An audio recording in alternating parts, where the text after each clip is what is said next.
मृत्यु का आध्यात्मिक अर्थ। प्रभु तो सर्वत्र व्याप्त है। प्रभु के लिए कोई भी वस्तु मृत या जीवित नहीं है। प्रत्येक वस्तु शाश्वत रूप से जीवंत ही है। धरती पर जीवन प्रवास में प्रत्येक मानव देह को स्पर्श करने वाली घटना जन्म तथा मृत्यु है। मानव जीवन में जन्म की तरह मृत्यु की क्रिया भी सहज, सरल, प्राकृतिक और परम प्रभु की इच्छा से होती है। जिस प्रकार प्रकृति की समस्त क्रियाएं, पुष्प का खिलना, विकसित होना, पकना और झड़ जाना, सभी क्रियाएं सौंदर्य तथा आनंद से परिपूर्ण होती है, इसी प्रकार जन्म और मृत्यु ये दोनों भी प्राकृतिक होने पर सहज सौंदर्य तथा आनंद से परिपूर्ण हो सकते हैं। जो भागवत चेतना में निवास करते हैं वे ही जन्म और मृत्यु की इस यात्रा में अपने स्वयं के अस्तित्व, जीवन के उद्देश्य के विषय में जागृत होकर जन्म और मृत्यु दोनों को जीवन की संपूर्ण प्रगति तथा परमात्मा प्राप्ति हेतु एक सहज प्राकृतिक प्रक्रिया के रूप में स्वीकार करते हैं। परंतु मनुष्य के सीमित मन की असंख्य कल्पनाओं ने जन्म की तुलना में मृत्यु की सहज क्रिया को विकृत तथा घृणास्पद बना दिया है। अतएव जब मृत्यु उसके सम्मुख आती है तब वह कांप कर दुखी हो जाता है। सोचता है क्या अब मुझे सब कुछ यहां से छोड़कर चले जाना होगा, और जाना भी कहां होगा। उसे इस अज्ञात रास्ते का कुछ भी ज्ञात नहीं। बस यही भय उसे जीवन के अंतिम क्षण तक उद्वेलित, अशांत और भयभीत करता रहता है। किंतु आत्मा द्वारा मानव देह को त्याग कर शरीर से बाहर निकल जाने की घटना, मृत्यु जितनी सहज और सुनिश्चित है, उतना ही सभी उसे रोकने का प्रयत्न करते हैं। किंतु मृत्यु के रहस्य को कोई भी आज तक नहीं जान सका है। अपने स्वजन की मृत्यु का आघात, शोक, भय, संत्रास, संताप, दुख, शारीरिक और मानसिक अस्थिरता पैदा करता है।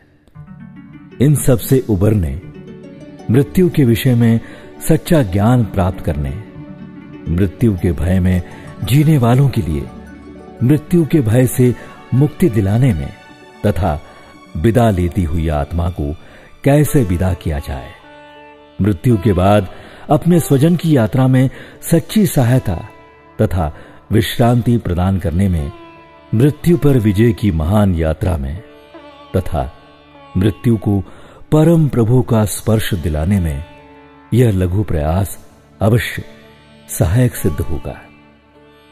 इन विचारों को सुनकर हमारे मन में परम प्रभु की असीम शांति, जीवन में धैर्य तथा साहस के साथ जीने का नया विश्वास जागृत होगा तथा मृत्यु की घटना को प्रगति और आत्मविस्तार के साधन के रूप में जानने के लिए सच्चा आध्यात्मिक ज्ञान प्राप्त करने में ये विचार सहायक सिद्ध होंगे।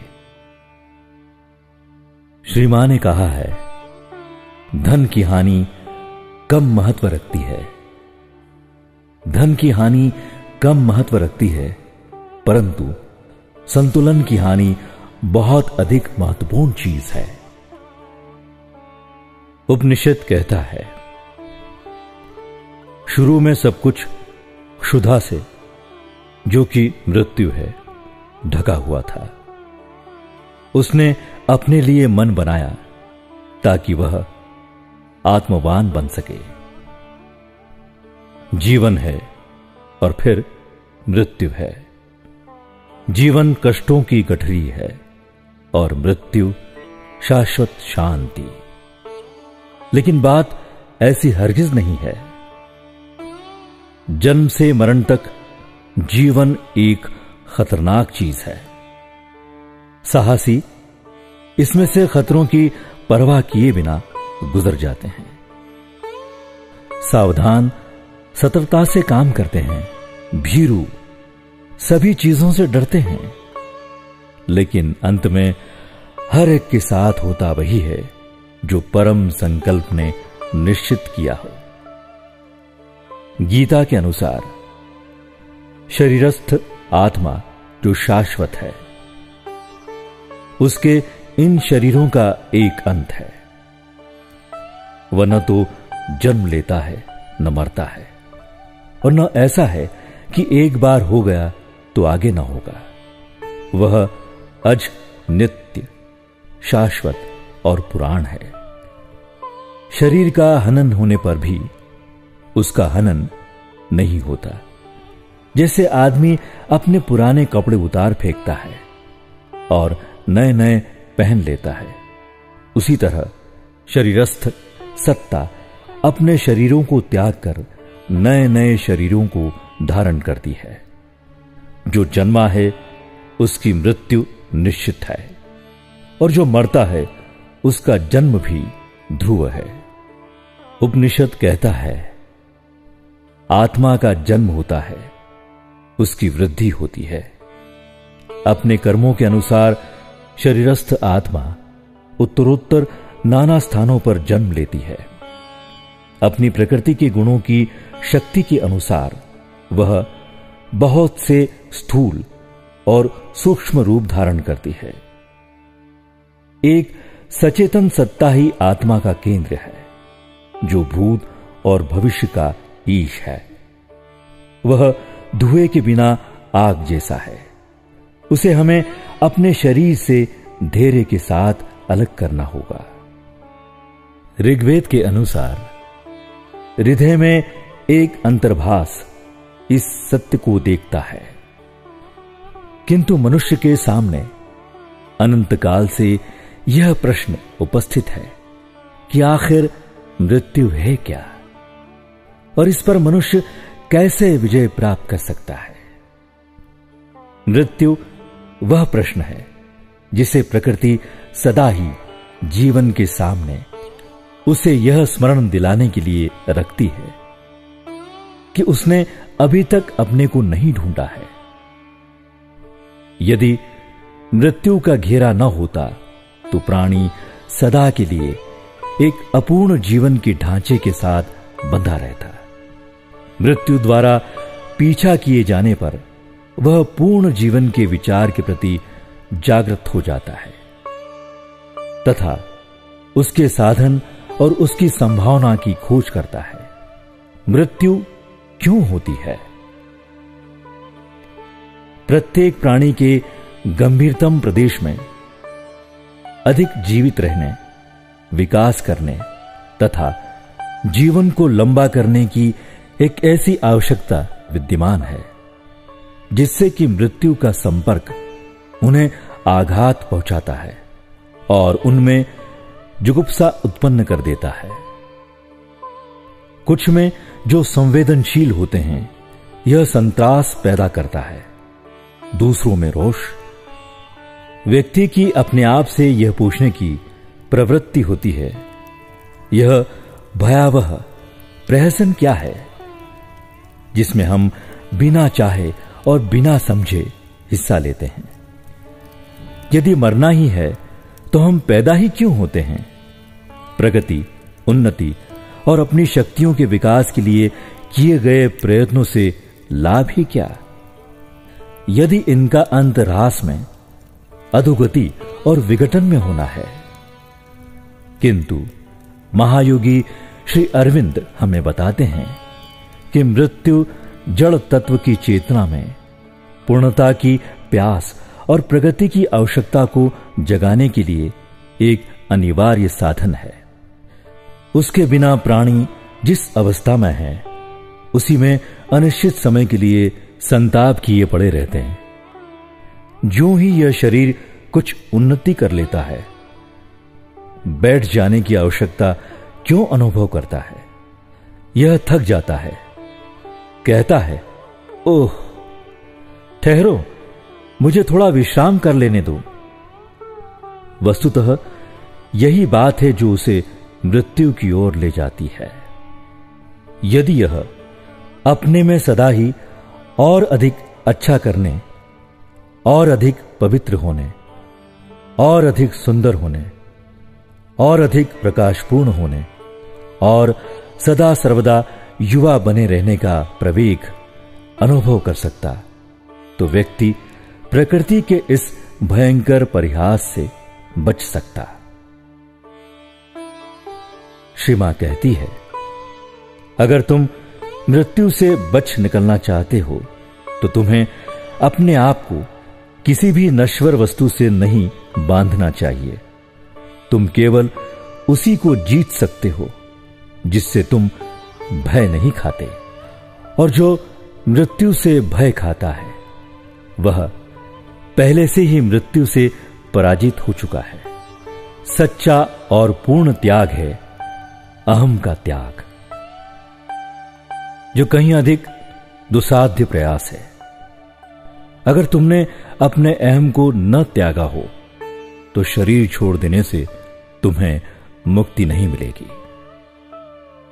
मृत्यु कठिनाइयों का हल नहीं है। मृत्यु कोई हल नहीं है, बिल्कुल नहीं है। मृत्यु जन्म मरण के अनंत चक्रों में भद्दे और यांत्रिक ढंग से वापस आना है। जो चीज तुम एक जीवन में सिद्ध नहीं कर पाए, उसे दूसरे जीवन में साधारणतः कहीं अधिक कठिन परिस्थितियों में सिद्ध करना होगा। मृत्यु वह बिल्कुल नहीं है जो तुम उसे समझते हो। तुम आशा करते हो कि मृत्यु से निश्चेतन विश्राम की तटस्थ शांति मिलेगी, लेकिन ऐसा विश्राम पाने के लिए तुम्हें तैयारी करनी पड़ेगी। मरकर तुम केवल अपना शरीर ही खोते हो और उसके साथ ही भौतिक जगत के साथ संबंध और उस पर क्रिया करने की क्षमता भी चली जाती है। पर भौतिक द्रव्य के समाप्त होने के साथ प्राणमय जगत की सब चीजें गायब नहीं हो जाती। तुम्हारी सभी इच्छाएं, आसक्तियां, लालसाएं सभी बनी रहती है और उनके साथ कुंठा और निराशा रहती है, और ये चीजें तुम्हें अपेक्षित शांति नहीं लेने देती। शांत और घटना शून्य मृत्यु का आनंद लेने के लिए तुम्हें तैयारी करनी पड़ेगी। इच्छाओं का उन्मूलन ही एकमात्र प्रभावशाली तैयारी है। जब तक हमारा शरीर है, हमें क्रियाशील रहना होगा, कुछ काम करना होगा। अगर हम कर्तव्य समझकर परिणाम की लालसा के बिना, उसे ऐसा या वैसा रूप देने की इच्छा के बिना काम करते चले, तो हम उत्तरोत्तर अनासक्त होते जाते हैं और इस तरह अपने आप को विश्राम पूर्ण मृत्यु के लिए तैयार करते हैं। जीवन अमर है, केवल शरीर ही विघटित होता है। शरीर का अंत चेतना का अंत नहीं है। जो चीज तुम्हें जीते जी तकलीफ दे रही थी, वह मरने के बाद भी तकलीफ देती रहेगी। जीते जी मन को किसी और दिशा में मोड़ने की जो संभावना रहती है, मरने पर वह भी नहीं रहती। किंतु मृत्यु के समय की उसकी मनोवृत्ति पर निर्भर करता है, और यह मनोवृत्ति निश्चित रूप से निर्भर करती है उसके आंतरिक विकास और उसकी सत्ता के एकीकरण पर।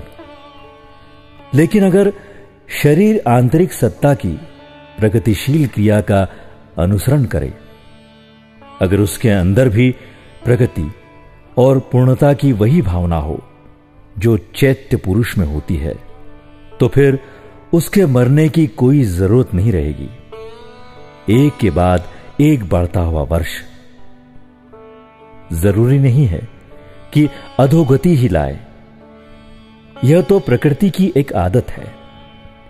यह तो इस क्षण जो हो रहा है उसकी आदत है, और ठीक यही मृत्यु का कारण है।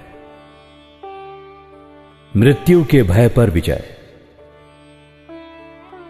यदि मनुष्य को किसी न किसी कारण अपना शरीर छोड़ना और नया शरीर लेना ही हो, तो क्या यह अधिक अच्छा नहीं है कि मृत्यु को कोई विभत्स पराजय बनाने की जगह कोई भव्य, हर्षयुक्त और उत्साहपूर्ण वस्तु बना दिया जाए?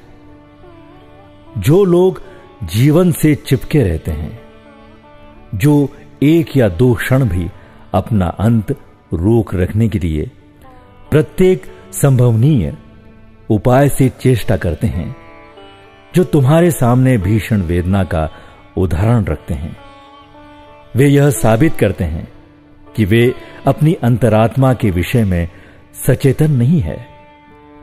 मनुष्य इस घटना को एक साधन में बदल सकता है।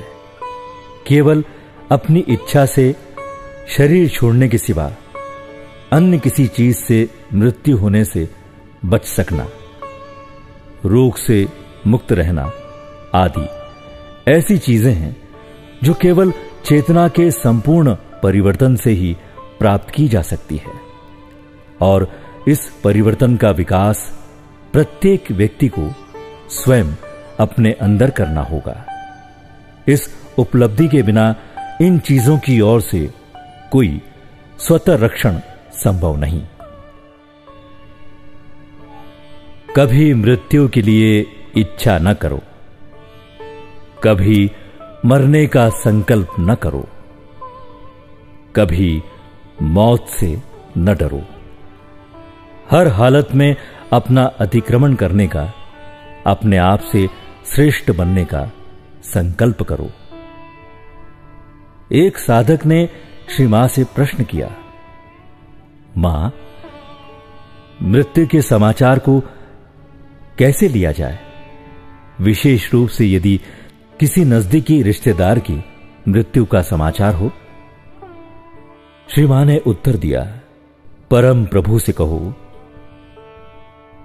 तेरी इच्छा पूरी हो, और जितना संभव हो सके शांत रहो। अगर जो व्यक्ति गया है वह तुम्हें प्रिय था, तो उस व्यक्ति पर अपना प्रेम, स्थिरता और शांति में केंद्रित करो। यही चीज गुजरे हुए व्यक्ति की अधिक से अधिक सहायता कर सकती है। श्री मां से एक साधक ने पूछा, क्या विदा होती आत्मा को प्रसन्नता, शांति तथा सहायता दी जा सकती है? श्री मां ने उत्तर दिया, हां, इसके लिए एक ही रास्ता है। आप बिल्कुल उदास और दुखी न हो, खूब शांत एवं स्थिर रहे, मृतक के प्रति प्रेमपूर्ण भावना रखें, अपने निकट के स्वजन की चिर विदाई सारे कुटुंबजनों के लिए अत्यंत दुखदायक एवं आघातजनक होती है। इसलिए जहां मृत्यु हुई हो, उस घर का समग्र वातावरण शोक और विषाद के आवेगों से परिपूर्ण होता है। जिस आत्मा द्वारा देह त्याग दी जाती है, उसके अब भौतिक नेत्र नहीं होते हैं, परंतु वह अपने स्वजनों के दुख एवं शोक के आवेगों का अनुभव कर सकता है।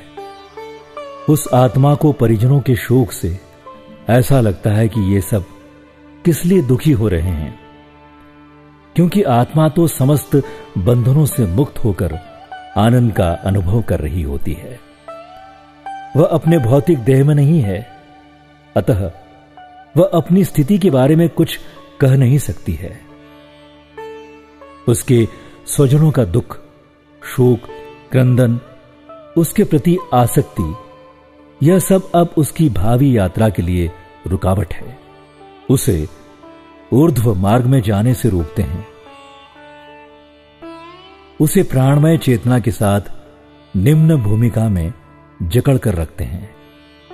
इसीलिए विदा लेती हुई आत्मा की भलाई एवं कल्याण करने के लिए शोक, क्रंदन, आसक्ति का त्याग कर उसे ऊर्ध्व मार्ग की ओर प्रयाण करने में उसे परमात्मा की सहायता मिले, ऐसी सतत प्रार्थना करना चाहिए। दिवंगत जीव को सहायता दी जा सकती है अपनी शुभेच्छा द्वारा, या यदि किसी को गुह्य साधनों का ज्ञान हो तो उनके द्वारा।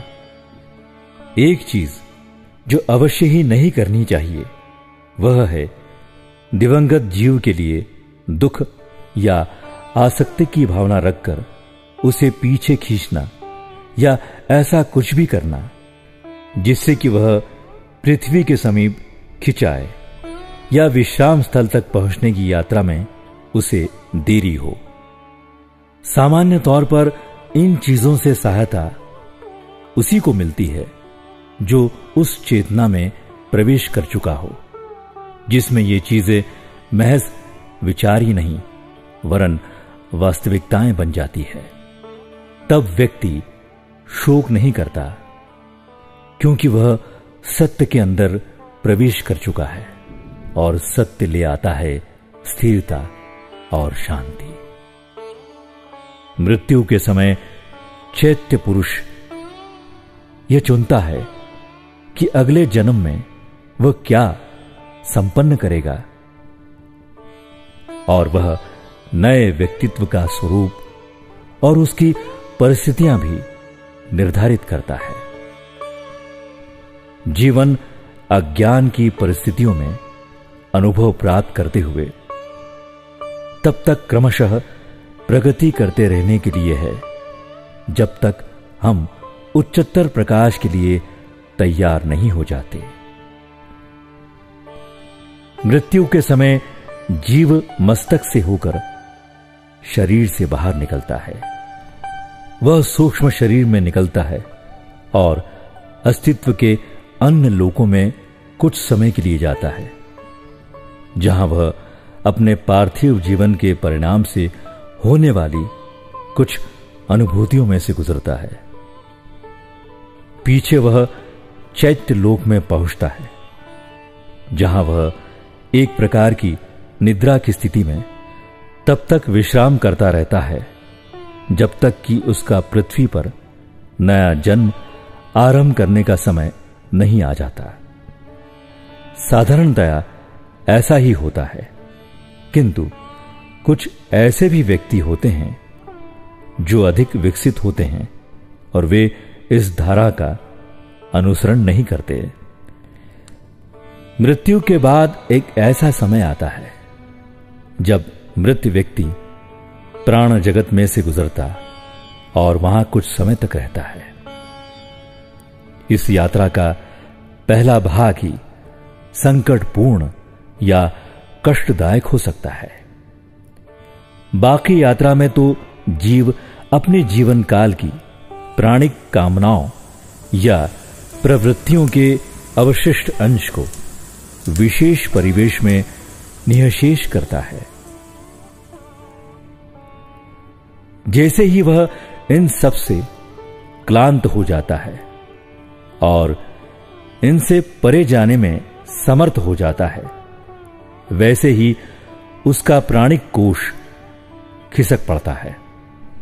इसके बाद जीव को कुछ मानसिक अवशिष्ट अंशों से मुक्ति पाने के लिए कुछ समय की आवश्यकता होती है और ऐसा होने पर वह चैत्य जगत में जाकर विश्राम लेता है। जब तक पृथ्वी पर अगला जीवन धारण करने का समय नहीं आ जाता तब तक वह वहीं रहता है। एक और चीज,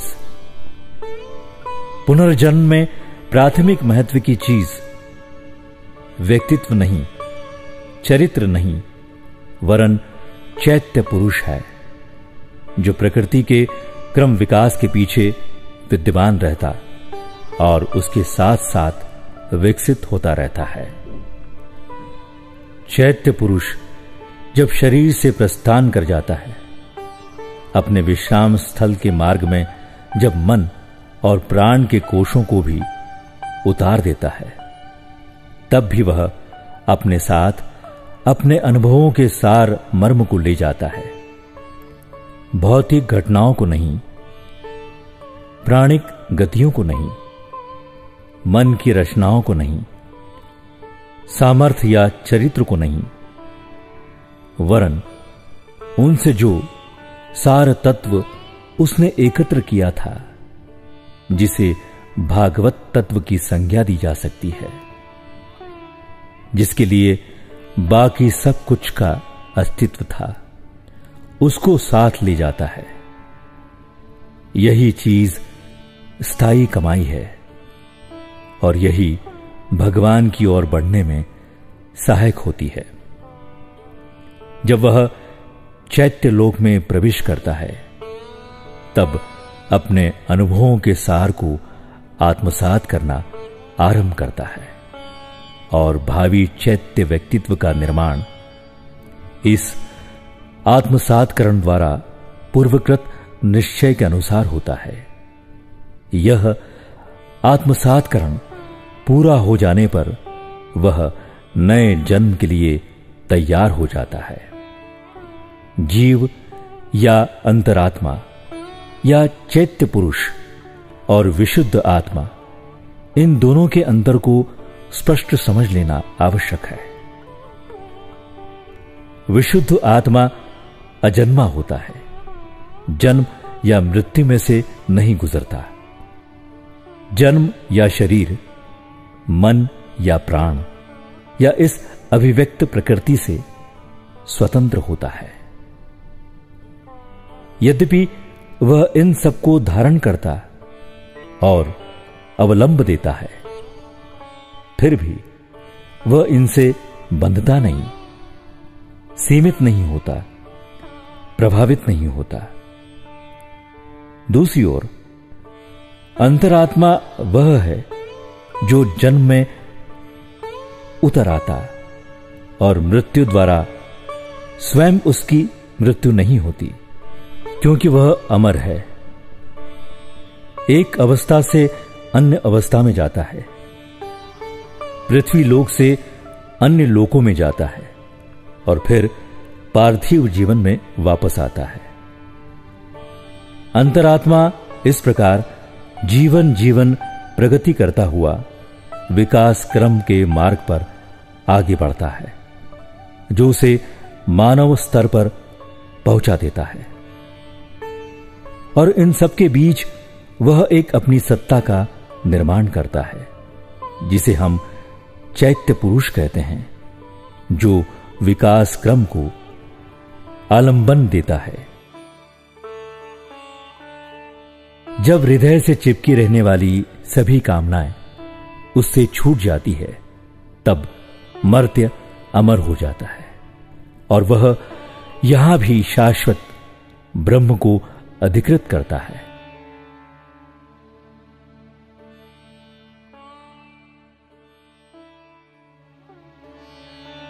सोहमस्मी, मैं वही हूं, मैं वही हूं, मैं वही हूं।